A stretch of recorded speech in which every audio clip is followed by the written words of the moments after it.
हतियारालाई समाउँदाखेरि हामीलाई अन्याय भयो, न्याय चाहियो भनेर सडकमा आउने, सँगै एउटा महिला अन्याय भएर सडकमा अनसन बसेकी छन्, उसलाई गएर दुर्व्यवहार गर्ने, पिट्ने, बाटो हिँडिरहेको वृद्ध मान्छेलाई हात हाल्ने, आफ्नो ड्युटीमा बसेको गार्ड दाजुलाई गएर पिट्ने, त्यो कस्तो खालको न्याय मगाइ हो?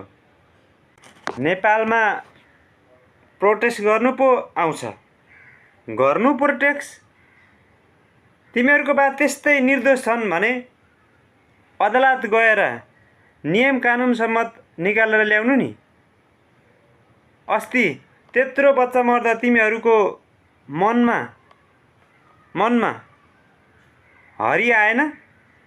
अहिले तिमीहरूको बालाई पकड्ने बित्तिकै पहाड नै थुत्यो, केही पनि गरेको छैन त।